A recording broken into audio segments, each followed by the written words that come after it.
Ya.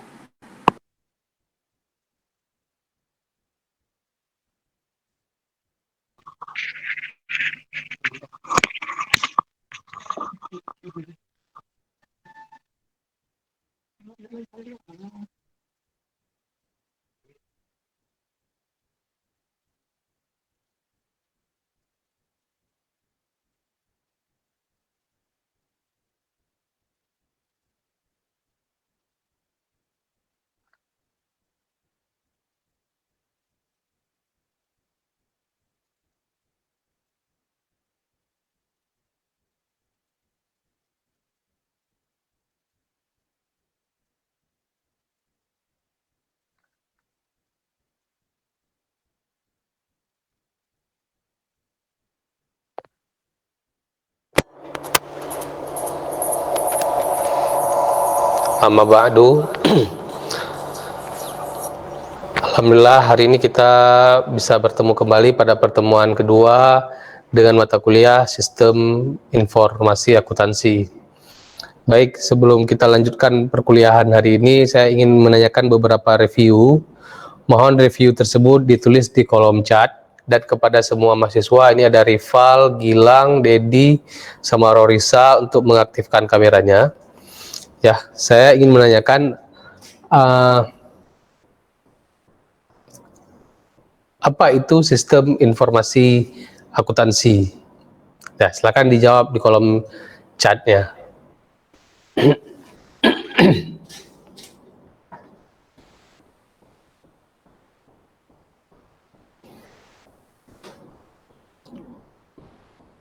Baik, saya tunggu 2 menit ya.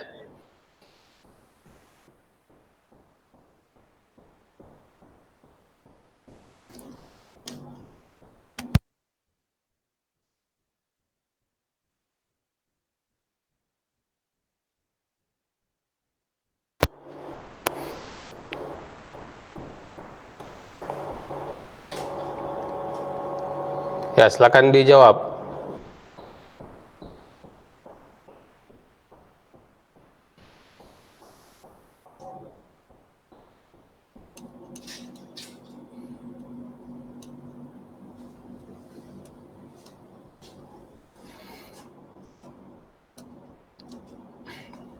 Oke, pertanyaan kedua, siapa yang memperkenalkan double entry system pada pencatatan keuangan?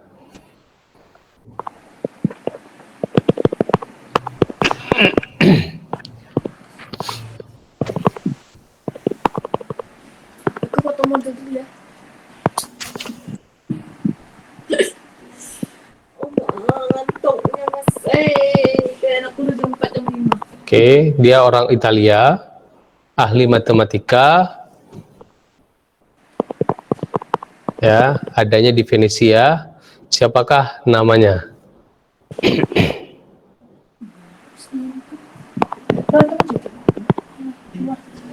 Badan juga tambah kecil. Enggak tuh. Enggak sebenarnya. Apa tadi? Gue keluarin aja. Ada yang screenshot kemarin. Aku hapus.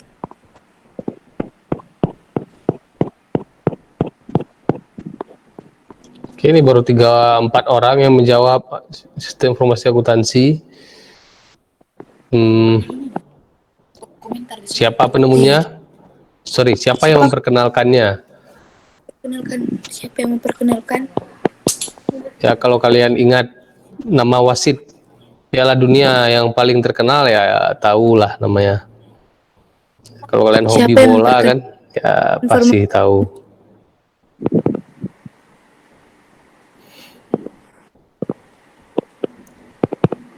Oke, kita tutup sesi kuisnya. Kita lanjutkan ke materi. Sebelumnya saya review dulu beberapa materi pertemuan yang lalu. Pertemuan yang lalu kita sudah membahas apa itu akuntansi ya.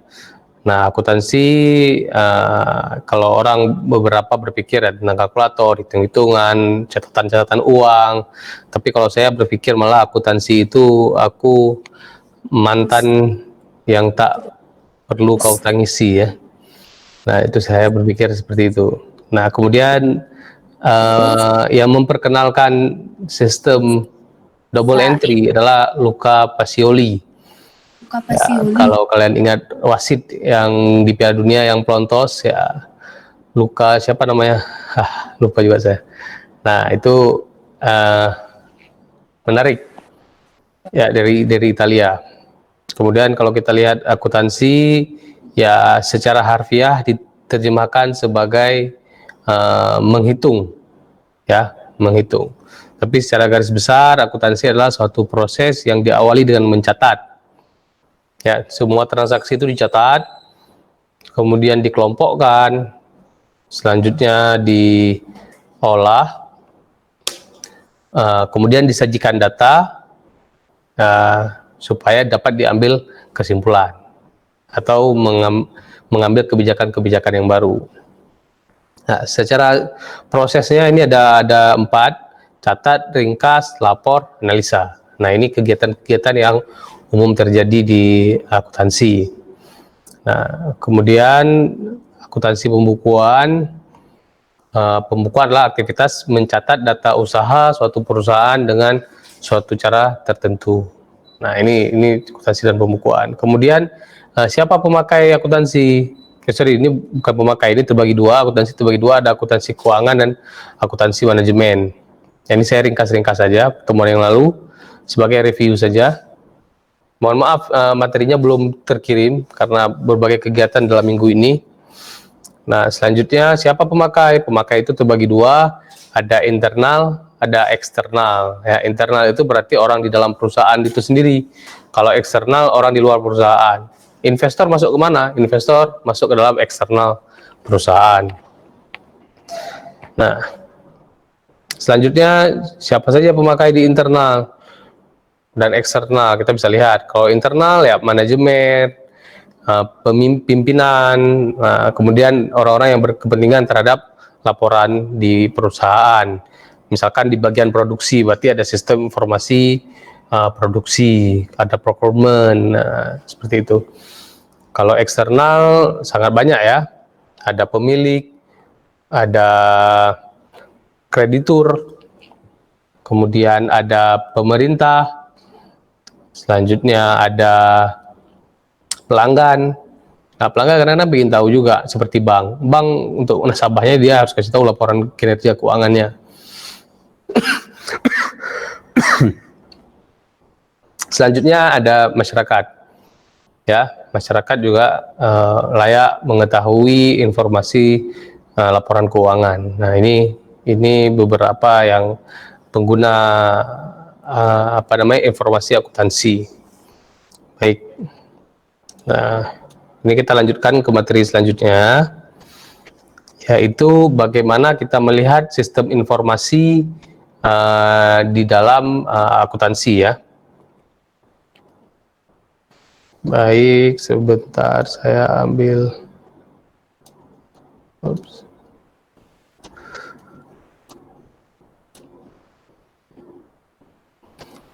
Nah, kita akan melihat di sini masih introduction tentang pengantar sistem informasi.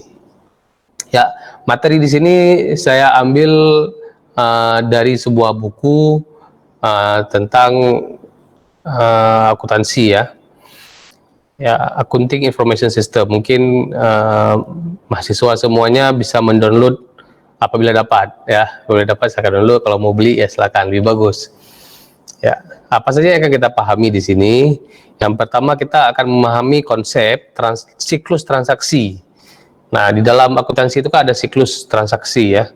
Ada misalkan pembelian, penjualan. Nah, ini siklus-siklus ini perlu kita ketahui. Ya, sistem informasi akuntansi di dalam bahasa Inggris disebut dengan Accounting Information System. Jadi fungsinya adalah mengumpulkan semua resource, semua data, kemudian mengolah data tersebut menjadi sebuah informasi yang bermanfaat.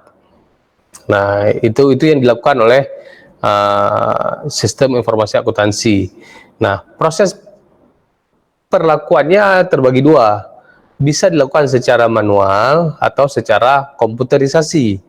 Nah, apa bedanya? Kalau secara manual maka lebih rumit dan dia akan berjalan waktu untuk memprosesnya. Sedangkan komputerisasi, kapan kita perlu maka laporan itu bisa kita hasilkan.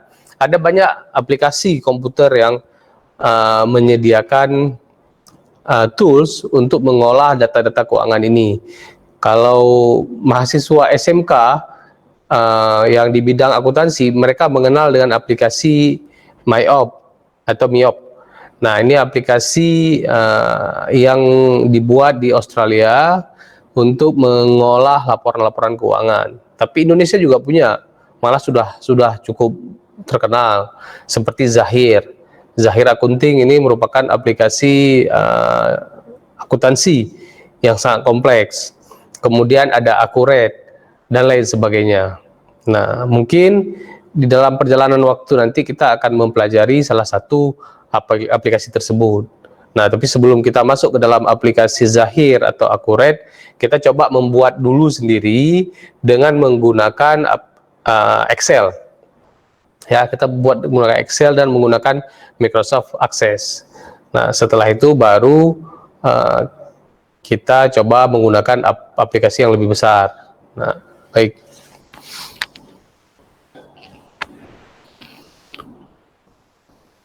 Nah, siapa pengguna? Seperti saya bilang tadi, ya, siapa pengguna utama dari information accounting? Accounting information ini adalah eksternal dan internal.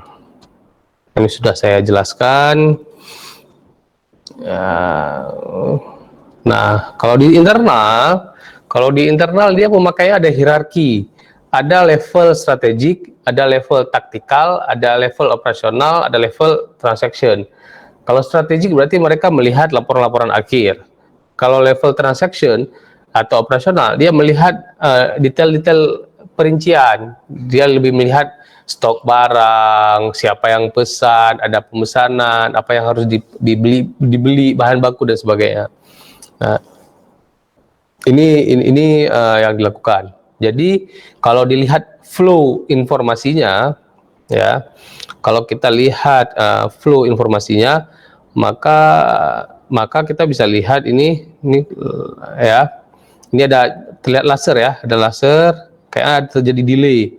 Nah, di laser ini kita bisa lihat flow informasinya datang dari level bawah, kemudian difiltrasi sampai ke level atas yang sudah diringkas. Nah, ini informasi yang terjadi di dalam sistem informasi akuntansi. Dari bawah transaksi, kemudian operasional, kemudian masuk ke taktikal, baru masuk ke strategik.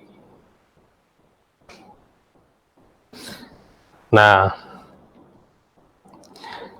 ketika kita menggunakan istilah sistem informasi di dalam pencatatan akuntansi ini, maka itu harus terbayang bagi kita bahwa di sini akan menggunakan komputer teknologi. Ya, kita akan menggunakan teknologi komputer, di mana di situ ada hardware, ada software, ada data, ada informasi. Nah, ini yang akan kita lihat sampai selesai nanti. Bagaimana mengolah data-data yang ada menjadi informasi yang menarik. Nah, ini yang kita lakukan nanti ke depan.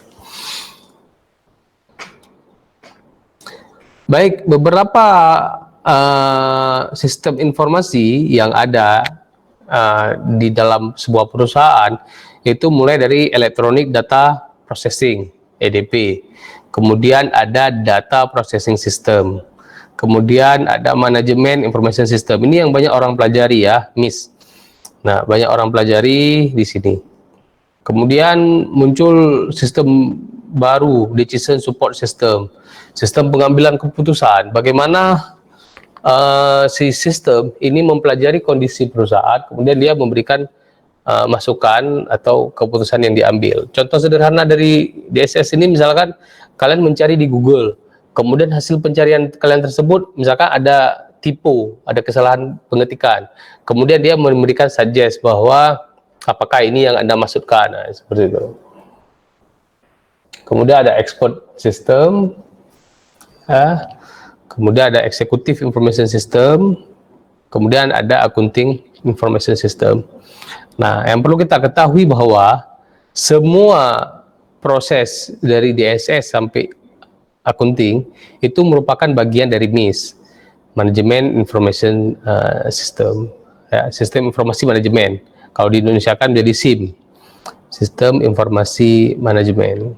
Nah, hampir semua perusahaan, hampir semua kantor sekarang membangun sistem informasi. Nah, untuk berbagai kepentingan. Nah, tapi yang kita sayangkan adalah proses pembangunannya tidak melalui perencanaan yang matang, sehingga terjadi duplikasi penginputan data. Padahal kalau data tersebut tinggal ngambil dari satu tempat, itu akan memberikan banyak kemudahan. Kemudian apa saja pekerjaan bisnis prosesnya? Ya, mulai dari data, kemudian organizational unit, logical, time sequence. Nah, ini yang bisnis proses yang terdapat di dalam sistem informasi. Ya, bisnis prosesnya apa? Pertama masuk inbound sales logistik. Ya, kemudian outbound sales logistik, kemudian ada operation, ada proses marketing, ada proses service. Nah, ini primary business process. Kegiatan utama yang ada di dalam sebuah perusahaan. Nah, yang pasti dia ada barang yang dia beli, kemudian ada barang yang dia jual, kemudian terjadi operasional di situ. Nah, kemudian ada kegiatan marketing, ada kegiatan pelayanan. Nah, itu merupakan kegiatan utama. Kemudian ada supporting business process, ya, kegiatan pendukung lainnya seperti procurement, kemudian ada teknologi development, ada film infrastruktur, ada sumber daya manusia dan lain sebagainya. Ini supporting system. Nah, jadi di dalam sebuah perusahaan itu nggak cuma satu aplikasi, mungkin di situ akan banyak sekali aplikasi nanti. Ya, sama seperti kalian di kampus, ada aplikasi akademik, ada aplikasi apalagi pendaftaran skripsi misalkan. Nah, jadi sangat banyak aplikasi yang akan mendukung kemudahan kerja perusahaan. Walaupun si aplikasi itu berada pada satu landing page, misalkan dibuat aplikasi web based, semua ada di situ. Tapi sebenarnya dia diarahkan kepada masing-masing tempat. Oke. Kemudian di dalam bisnis itu ada transaction processing cycle, ya. Ada siklus transaksi. Yang pertama dimulai dari revenue, ya. Jadi bagaimana perusahaan itu mendapatkan keuntungan. Nah, itu harus dicatat. Kemudian ada expenditure, bagaimana perusahaan itu mengeluarkan uangnya, dia keluarkan uangnya. Ada siklusnya, siklus pendapatan, siklus pengeluaran, siklus produksi, kemudian ada siklus finansial. Nah, ini semua akan kita pelajari nanti satu persatu pada pertemuan-pertemuan yang akan datang. Jadi intinya pada siklus revenue adalah perusahaan melihat bagaimana dia mendapatkan keuangan atau keuntungan di situ. Kemudian ketika dia ingin mendapatkan keuntungan, ada barang yang harus dia beli, maka dia harus mengeluarkan uangnya, ada siklus expenditure. Kemudian kalau dia bersifat produksi, misalkan dia beli bahan baku, kemudian bahan baku tersebut dia proses, jadilah sepatu, jadi jaket, misalkan, jadi sebagainya. Nah, itu maka ada siklus produksi. Nah, itu semua harus tercatat. Setiap transaksi di dalam perusahaan tercatat, sehingga kita bisa mengetahui setiap barang yang bergerak. Baik.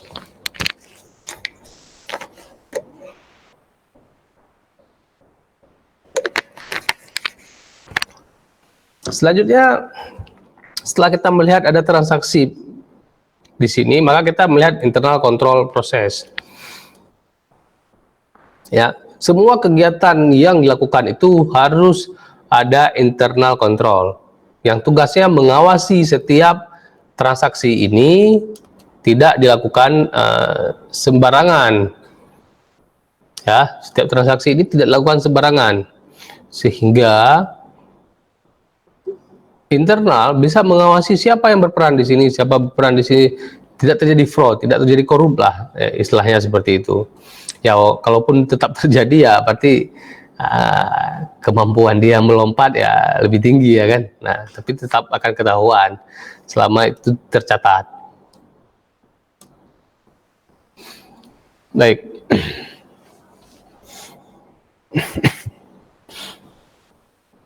Selanjutnya kita lihat manfaat dari proses pengontrolan secara internal, yaitu laporan finansial itu reliable, handal, ya, bisa diukur, bisa bisa dipertanggungjawabkan. Nah, itu reliable.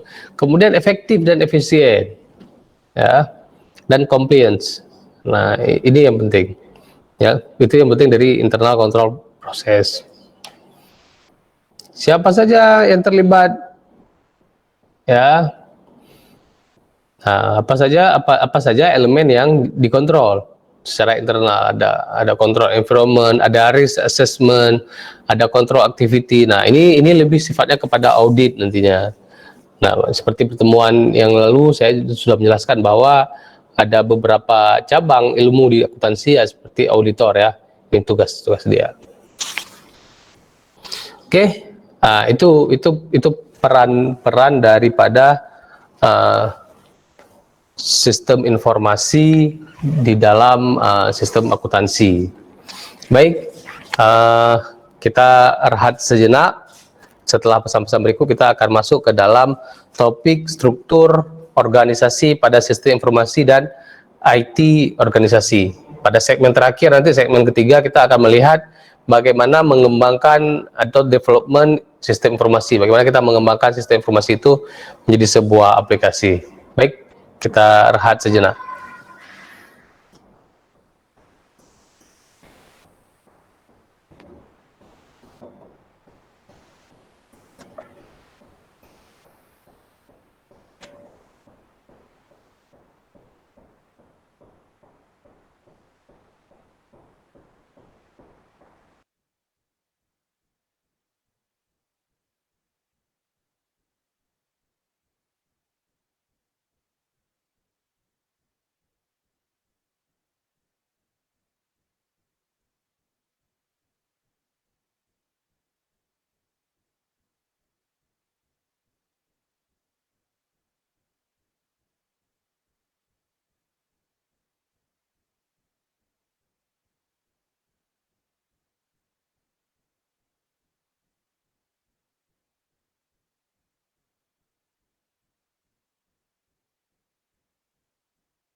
apa namanya, swing dia.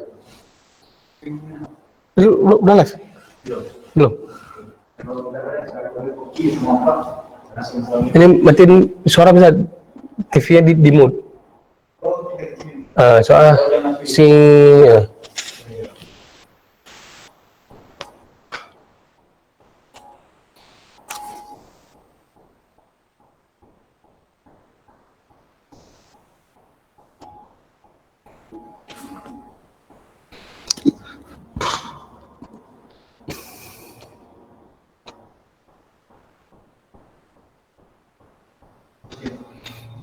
Baik, kita lanjutkan pada sesi selanjutnya, yaitu melihat dari struktur organisasi di dalam sistem informasi ya.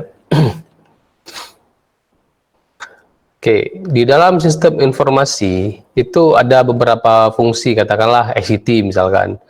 Nah, di kampus punya ICT, maka di ICT itu dia harus ada beberapa orang di bawahnya yang merangkap, ada kepala ICT, kemudian ada yang merangkap sebagai manajer. Di bawah manajer ini baru ada pekerja-pekerja programmer, sistem analis, manajer operation. Nah, memang akan kalau kita mengikuti terlalu kompleks ya akan membebani perusahaan, tapi ya minimal di dalam perusahaan itu ada satu yang bertindak sebagai CEO-nya, Chief Information Officer-nya. Selanjutnya ada yang merangkap sebagai manajer sistem analis, ada yang merangkap sebagai manajer programming, dan ada yang merangkap sebagai manajer operation. Nah, kemudian ada technical support, ada manajer user support. Nah, ini lebih sifatnya luas, ini lebih sifat ke teknis. Kalau misalkan ada masalah seperti permasalahan jaringan, komputer, printer dan sebagainya. Nah, tiga ini ya. Nah, ini dua ini mereka berperan sangat besar untuk mendesain atau mendevelop sistem informasi. Nah, apa saja tugas mereka? Tugas mereka kalau sistem analis adalah menganalisa fungsi dari aplikasi. Nah, kemudian hasil analisanya diserahkan kepada manajer programming untuk dibuat aplikasi, ya dikoding istilahnya. Nah, ini tugas mereka. Kemudian manajer operation, manajer operasional apa tugasnya? Yaitu maintenance programmer. Dia memaintain programmer, kemudian dia file librarian, dia mengoleksi data-data, data entry operator, mereka yang menginput data, kemudian komputer operator, mereka yang mengoperasikan sistem komputer. Nah, ini tugas dari departemen manajer operasional. Nah, kemudian kalau technical support, mereka sebagai sistem programmer, communication analyst, ya jaringan ya, database administrasi. Nah, ini tugas-tugas mereka. Nah, bagaimana kesemua ini bekerja? Ya, untuk development awal, maka yang paling berperan itu adalah si analis. Si analis itu merancang, membuat ERD, membuat business process, dia meeting dengan end user. Selanjutnya, dia menulis sebuah dokumen yang dikenal dengan Software Requirement SRS, Software Requirement Specification. Nah, atau dokumen spesifikasi perangkat lunak yang dibutuhkan ya. Nah, ini dokumen yang diperlukan, didesain oleh si sistem analis. Siapa sistem analis? Yaitu alumni-alumni mahasiswa sistem informasi. Nah, jangan berkecil hati kalian. Tugas kalian sebenarnya sangat berat, yaitu bagaimana merancang sebuah aplikasi yang aplikasi itu mudah digunakan. Nah, ibaratnya kalian kalau di sipil itu adalah arsitek. Kalian lihat arsitek dari sistem informasi. Kemudian apa yang kita rancang kita berikan kepada programmer. Nah, kita berikan kepada tim sipilnya untuk dibangunkan gedungnya. Nah, kalau di sini maka dibangunkanlah aplikasinya. Ya, secara siklusnya bisa kita lihat pada slide ini. Ya, projectnya ada 4 project, kemudian dianalisa ya ke dalam sebuah aplikasi, kemudian diberikan kepada programmer. Programmer melakukan pengkodean, baru aplikasi itu selesai. Nah, ini tahapan-tahapan yang harus dilalui. Sama nanti di dalam akuntansi ini, tugas kalian adalah merancang atau menganalisa bagaimana sistem informasi akuntansi yang diinginkan oleh perusahaan kalian bekerja nantinya. Nah, kalian dalam hal ini tidak bisa bekerja sendiri, harus berdiskusi dengan akuntan atau finance, ya istilahnya finance di dalam perusahaan tersebut. Kira-kira pola bisnis proses seperti apa yang mereka inginkan, ya bisnis proses seperti apa yang mereka inginkan. Nah, ini yang kalian lakukan. Selanjutnya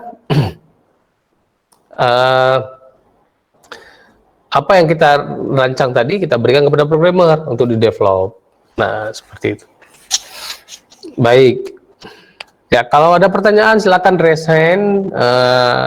Ada tombolnya itu di Google Meet. Selanjutnya kalau nggak berani berbicara ya silakan ditulis saja di kolom komentar ya. Nanti kita jawab. Oke.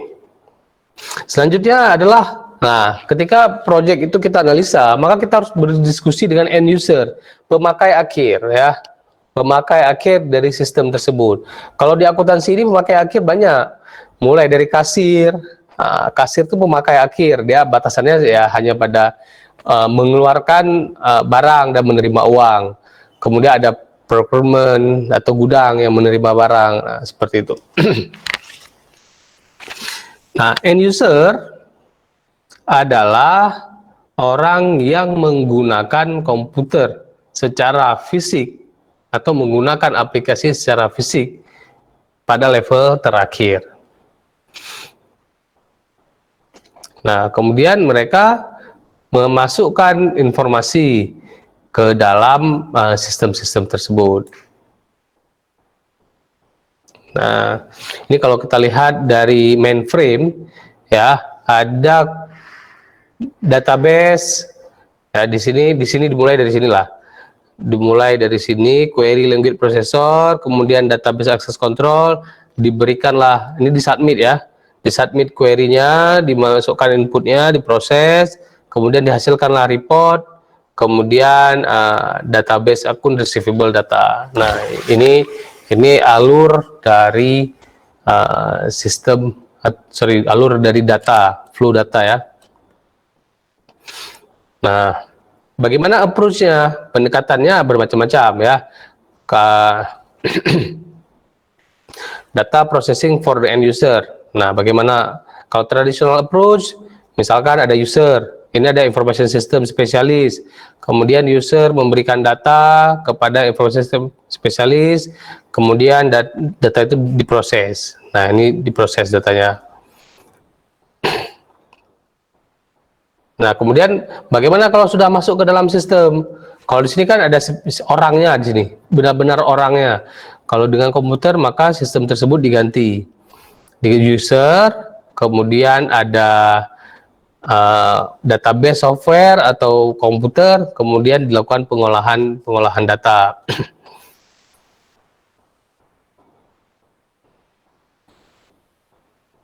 Nah, di sini datanya diberikan. Ya, datanya dimasukkan, kemudian diolah di komputer, kemudian dihasilkanlah sebuah laporan. Menjadi lebih ringkas, pekerjaan kita menjadi lebih ringkas. Tapi tahapannya ya sama. Kalau awalnya ada end user, kemudian ada sistem spesialis, analis, baru jadi report. Sekarang sistem spesial orang ini digantikan oleh komputer, langsung menjadi report.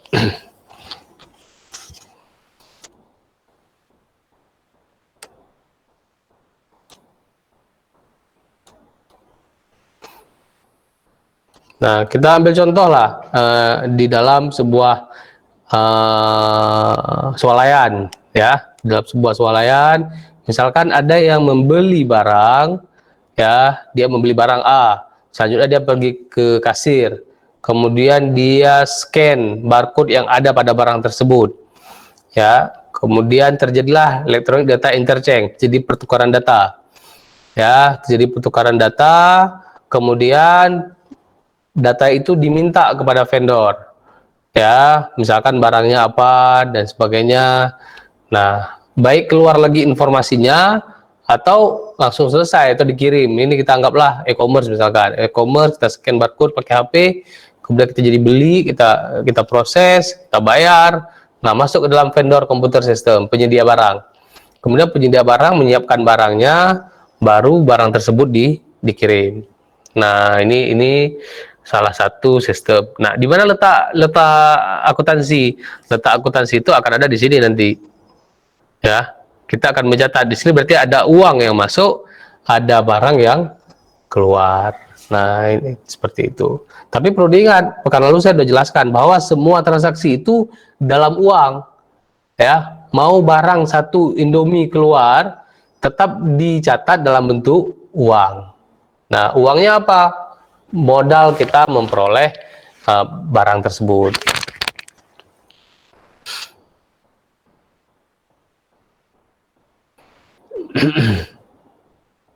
Nah, ini e-commerce ya, pada tahu kan e-commerce bahwa memungkinkan kita melakukan transaksi jual beli secara global. Ya, banyak sekali manfaatnya. Bagi konsumen manfaatnya no waiting in line. Tidak ada antrian lah, tidak harus menunggu. Ya, untuk selesai transaksi selesai, untuk barang ya harus tunggu. Nah, tapi kita menilai sebuah transaksi itu kan pada transaksi selesai. Misalkan, nah, terjadi pembayaran, kemudian barang dikirim. Nah, proses pengiriman barang yaitu permasalahan logistik yang lain lagi. Nah, kemudian bagi merchant, bagi penjual, ya terjadi cost saving.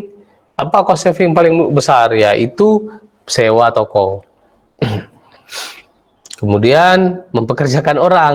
Nah, ini jadi cost saving. Nah, seperti itu.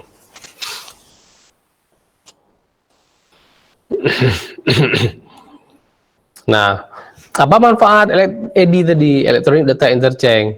Jadi terjadi pertukaran data antara retailer sama supplier. Nah, misalkan katakanlah retailer ini agen, mereka menjual barang kepada end user, kemudian tapi barangnya tidak ada sama mereka. Barangnya tidak ada sama mereka, mereka terhubung dengan sistem supplier. Selanjutnya supplier akan mengirimkan barang tersebut sama si retailer. Nah, seperti itu. Apa manfaatnya? Mengeliminasi kertas. Selanjutnya saving time. Ya, waktunya tersimpan sangat ya lebih ringkas lah, lebih cepat selesai. Nah, ini yang kita harapkan.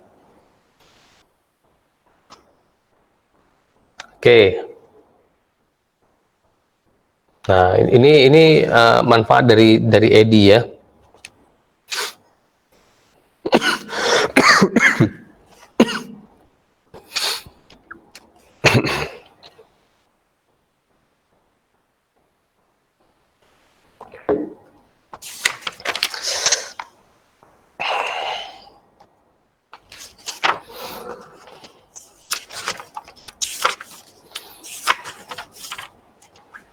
Oke, kita lanjutkan.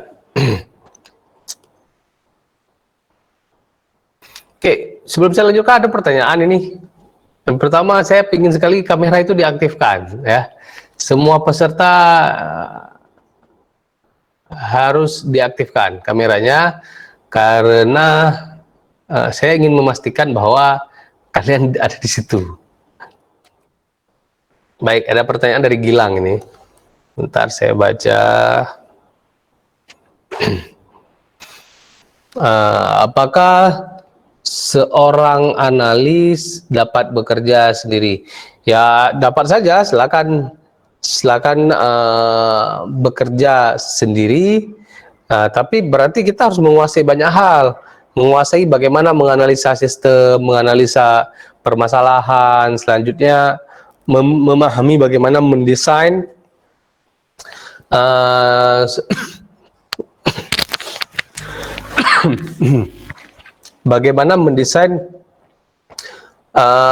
sebuah sistem, sehingga sistem itu mudah digunakan, baik itu dalam bentuk bisnis proses, ERD misalkan, atau activity diagram, atau sampai ke mockup. Nah, kalau dia sanggup mengerjakan itu sendiri ya silakan. Nah, pengalaman saya dalam menganalisa beberapa proyek aplikasi yang kita bangun, ya sejauh ini insya Allah mampu dikerjakan sendiri. Tapi sebaiknya kalau ada tim kan lebih bagus, bisa memecah-mecah pekerjaan dan kita bisa menyelesaikan banyak hal. Nah, seperti itu Gilang. Baik, selanjutnya ini ada yang di pasar satu nih. Junior nih apa di pasar atau di mana ini? Di toko atau apa Junior? Nah, selanjutnya rival.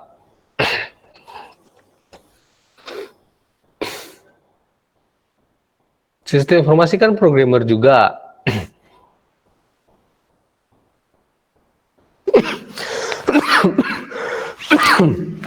Nah, sistem informasi ini berbeda dengan programmer. Nah, sistem informasi ini dia merancang, ya, merancang sebuah aplikasi. Ya, jadi aplikasi dirancang, kemudian hasil rancangannya tersebut diberikan kepada programmer. Jadi dia nggak sama. Tapi kalau pertanyaannya, apakah mungkin itu semua dilakukan oleh satu orang? Mungkin.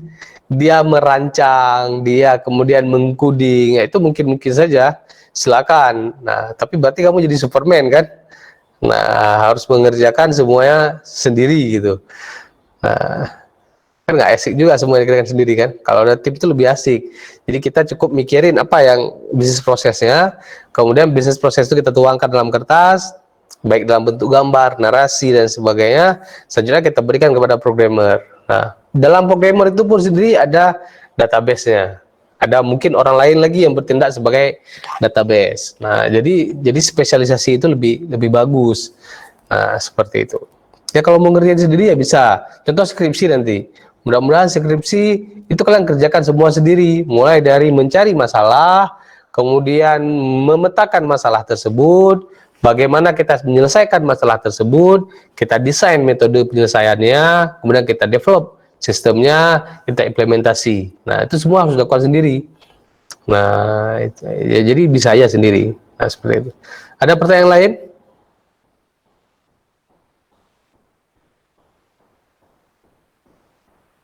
Ada lagi? Silakan ditanyakan. Bagi yang bertanya, saya kasih poin ya.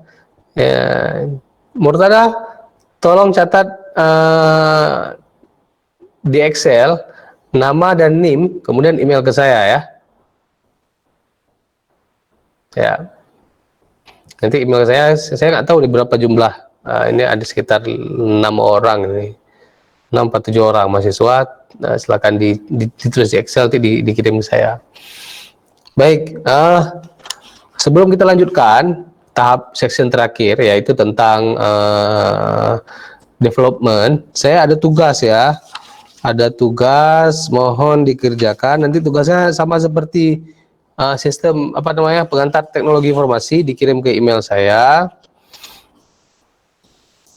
Nah, ya, soal nomor 1, jelaskan definisi sistem informasi akuntansi dan sistem informasi manajemen. Apakah keduanya sama atau beda? Jelaskan.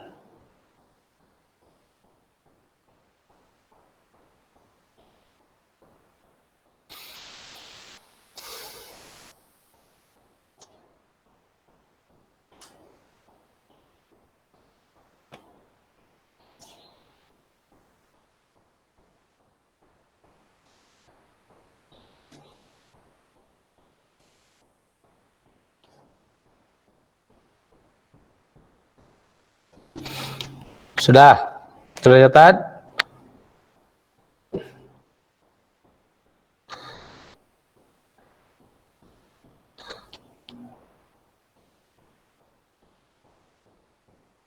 Oke, soal nomor 2.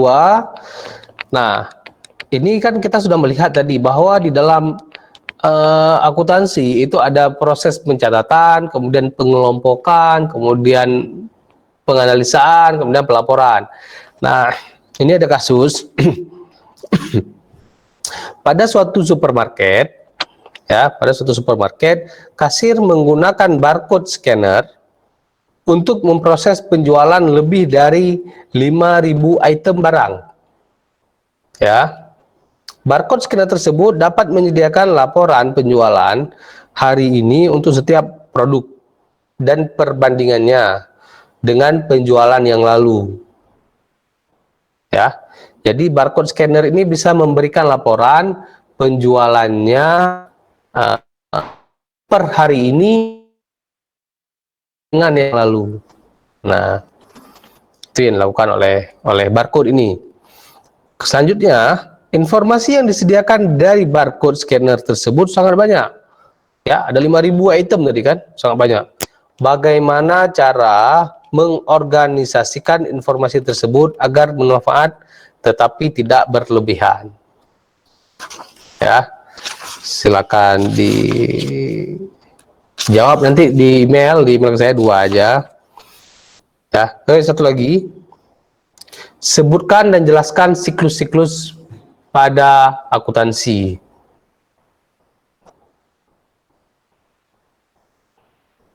Baik, kita sebelum masuk ke section terakhir, kita break sejenak. Ya, silakan istirahat.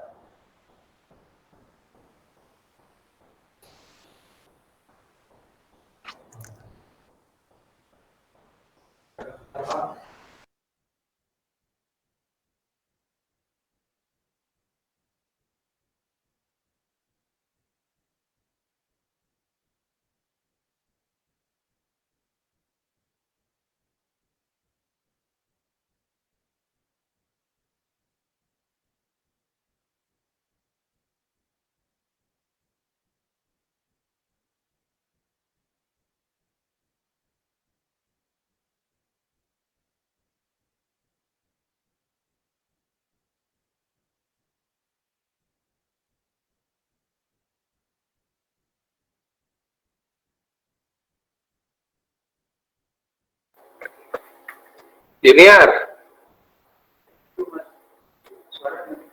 nggak apa-apa, bisa pakai laptop. Junior, itu kamu belanja atau apa itu? Ya, dulu lah kalau belajar ya. Ya, kan udah tahu jadwal ya, duduk dulu.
Masih kuliah atau selesai?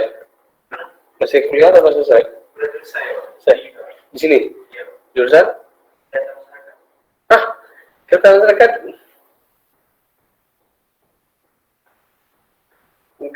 Kerja di TV. Kalau kita punya saudara, udah ada kemudahannya di situ loh Pak. Maksudnya? Ya kan, maksudnya ibu kan saudara. Betul. Oh. Kalau nggak ada, dia cuma tahu bisa kok. Orang ini aja kebanyakan kan belum keluar ijazah tuh, jadi kerja susah. Cuma kalau sekarang ini. Apa ibu apa? Sepupu atau? Oh ibu di rumah. Oh. Makanya gimana caranya soal kerja. Sudah wisuda? Selesai 8 tahun. Hah? Selesai 8 tahun. Kok 8 tahun? Jarang kuliah. Nanti masuk 2013, kemarin 2010 sebelum pandemi selesai. Pernah sama saya? Pernah kuliah sama saya? Nggak pernah.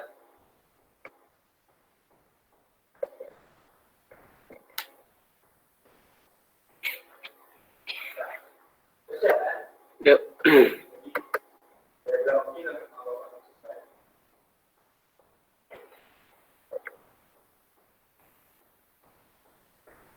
Baik, kita lanjutkan sesi terakhir dari pertemuan hari ini, yaitu pada karakteristik development information system. Ya, jadi ketika kita ingin membangun sebuah aplikasi akuntansi, maka di sini harus berkolaborasi beberapa orang ya, di antaranya sistem informasi, selanjutnya ada sistem analis, selanjutnya ada sistem desain, selanjutnya ada akuntan. Nah, kenapa perlu akuntan? Karena kita buat aplikasi akuntansi, yang mana seorang programmer, seorang sistem analis sekalipun dia tidak benar-benar memahami tentang secara kompleks dari akuntansi, sehingga kita perlu seorang akuntan di sini. Nah, walaupun mahasiswa adik-adik semua pernah mengambil mata kuliah pengantar akuntansi, tapi saya yakin tidak akan se-expert mereka yang benar-benar kuliah di jurusan akuntansi dan mengambilnya sampai SEAK misalkan. Nah, jadi seperti itu. Baik, ini ada pertanyaan dari Gilang meminta mengulangi pertanyaan nomor 2. Jadi nomor 2 itu, inti pertanyaan nomor 2 adalah sebuah sistem barcode ya, itu kan menyeken barang yang dijual. Kemudian barang yang dijual tersebut diberikan laporan. Nah, masalahnya adalah itu ada 5.000 item barang yang di-scan ya, ada 5.000 item barang yang di-scan.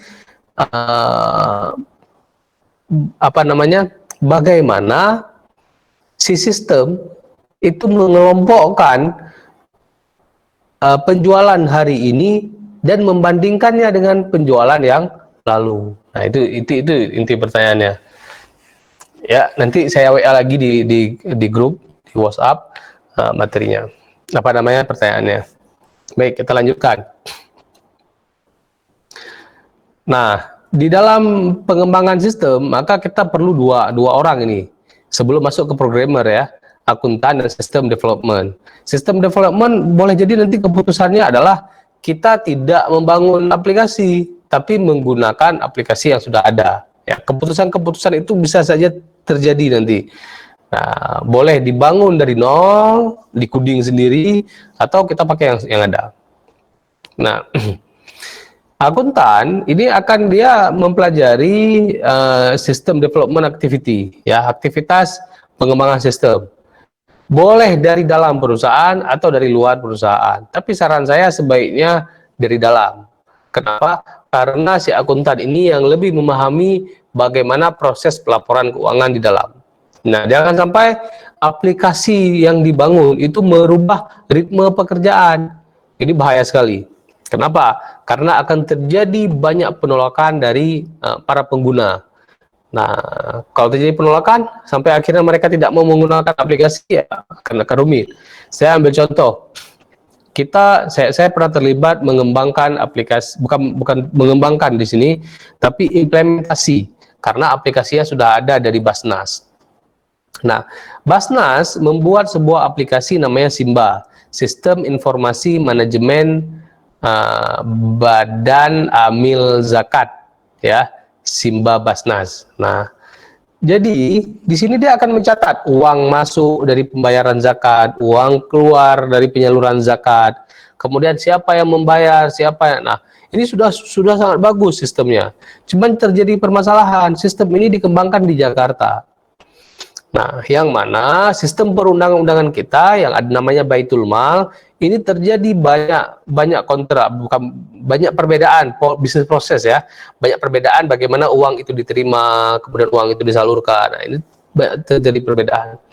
Sehingga ketika saya diminta untuk mengimplementasikan sistem ini di salah satu Baitul Mal kabupaten kota di Aceh, itu saya harus mempelajari karakter orang, saya harus mempelajari bagaimana bisnis proses yang telah terjadi di dalam kantor tersebut.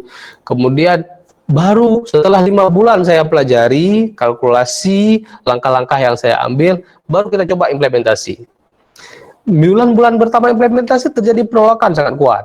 Nah, kenapa? Karena ya mau bagaimana, aplikasinya bukan kita buat dari nol, tapi kita adopsi. Nah, yang namanya adopsi itu pasti akan terjadi banyak penolakan. Jadi saya menyarankan kalau akuntan ini diambil dari internal. Kecuali nggak ada, ya silakan ambil dari eksternal. Atau perusahaan ingin merombak secara total kinerja, cara kerjanya, ya silakan, ya, seperti itu. Nah, selanjutnya ada sistem development activity, ya. Ini juga bisa dari internal atau eksternal. Nah, ya lagi-lagi yang namanya development itu ya bagus dari internal, tapi jangan diberikan tugas-tugas tambahan, jadi nggak selesai-selesai. Nah, kenapa in-house development itu lebih bagus ketimbang outsource, ya, tapi biayanya memang lebih besar. Nah, kalau outsource bagaimana? Mereka kan akan mencari banyak project. Nah, sehingga project kita itu juga akan diukur sama mereka. Nah, kalau in-house development yang mengembangkan adalah kita sendiri yang memahami sistem. Nah, seperti itu. Nah, di dalam sebuah project, ya, ini ada sistem development project namanya, yaitu ada sistem analis, kemudian ada sistem desain, ada sistem implementasi. Nah, pada analis ya kita menganalisa apa saja kebutuhan kita, apa kebutuhan yang kita perlukan. Ya, selanjutnya ada sistem desain. Ya, dari kebutuhan tadi didesain menjadi sebuah prototipe yang layak digunakan. Nah, selanjutnya apa yang sudah didesain kita ingin implementasi, kita terapkanlah sistem tersebut ke dalam perusahaan kita. Nah, ini.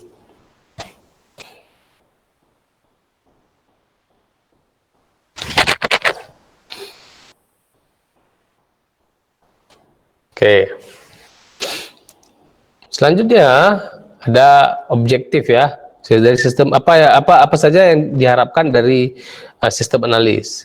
Yang pertama, dia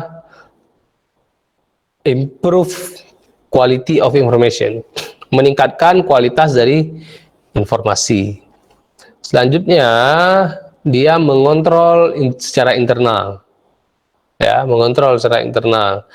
Yang kedua, tujuannya adalah meminimalisir biaya. Nah, ini tujuan dia lakukan analisa.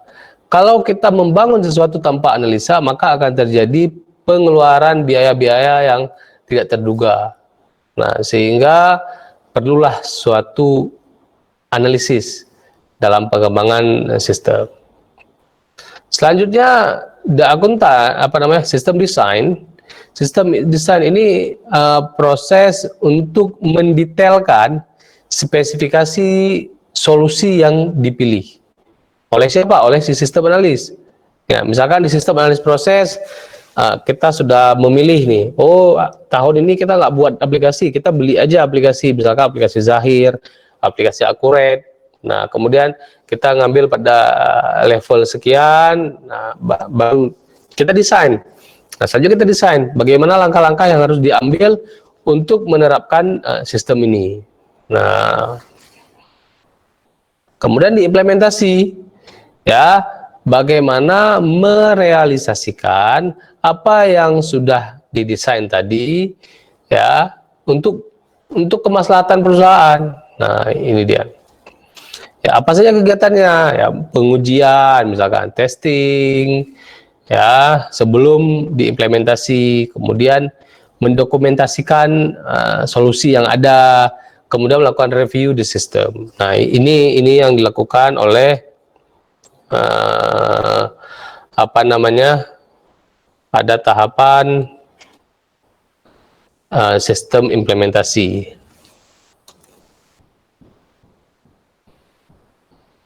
Nah, bagaimana pendekatan yang diambil? Ya, pendekatan yang diambil, ya ini mungkin akan sedikit berbeda kalau kita melihat dari sisi materi project management. Di sana juga ada SDLC namanya, software development life cycle. Nah, seperti itu. Kemudian ada pendekatan yang diambil, ya, prosedur untuk administrasi dari sistem project. Nah, kemudian bagaimana sistem yang efektif dalam penerapan si aplikasi. Selanjutnya ada langkah-langkah yang harus diambil, kita ambil untuk pendekatan ini. Nah, ada 6 langkah. Yang pertama, sistem objektif, kemudian mencari alternatif, sistem analis, sistem desain, sistem implementasi, sistem evaluasi. Nah, ini pendekatan yang dilakukan dalam menerapkan si sistem informasi.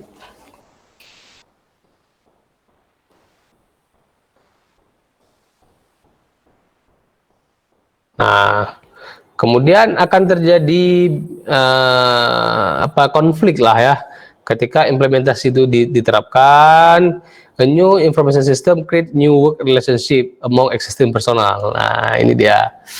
Maka ketika masuk sistem baru itu akan terjadi hubungan lah, baik hubungan positif ataupun negatif antara existing personal, itu pasti. Nah, bagaimana tugas leader ya, bagaimana dia memanage tidak terjadi konflik di antara kedua ini.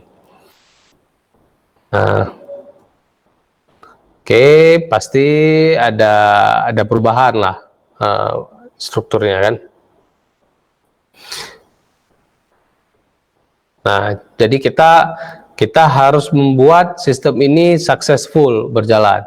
Sama seperti contoh yang saya perlihatkan tadi di Baitul Mal, ketika saya tinggalkan ya alhamdulillah sistem tersebut masih berjalan dengan baik. Nah,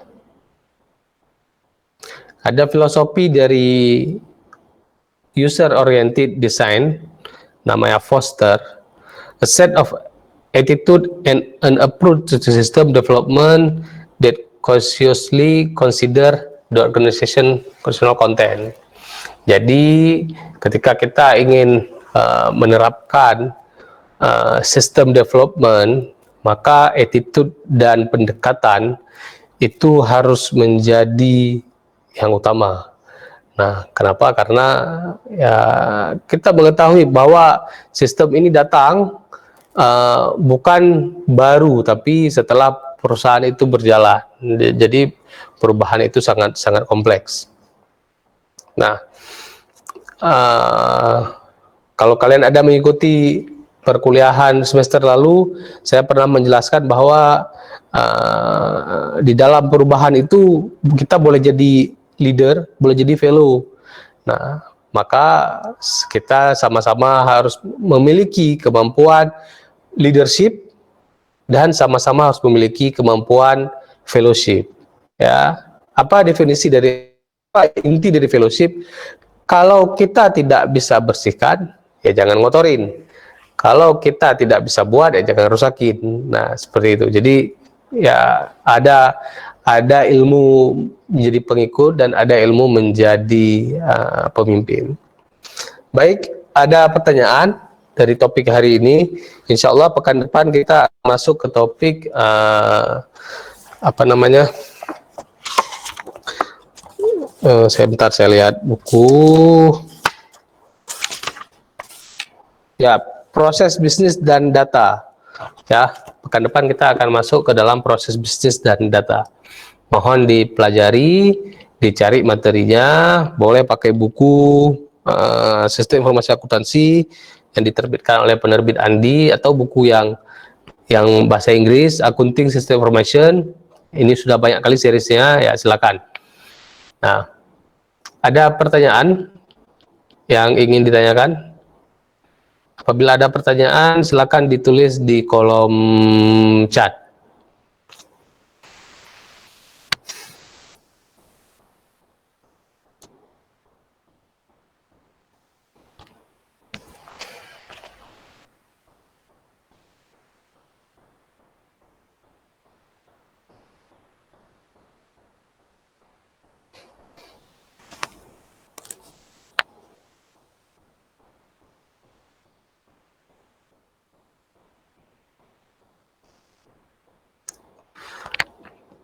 Baik, kalau tidak ada pertanyaan, mudah-mudahan materi hari ini dapat dipahami dengan baik. Silakan dikerjakan tugasnya, dikumpulkan nanti malam, paling telat pukul 10 malam. Ya, saya cek di email, kalau belum masuk, ya ke email Sekretaris Loan ya. Nanti saya kirim di grup alamat emailnya. Baik, kita padai pertemuan hari ini, semoga bermanfaat. Wabillahi taufiq wal hidayah. Assalamualaikum warahmatullahi wabarakatuh. Waalaikumsalam warahmatullahi wabarakatuh.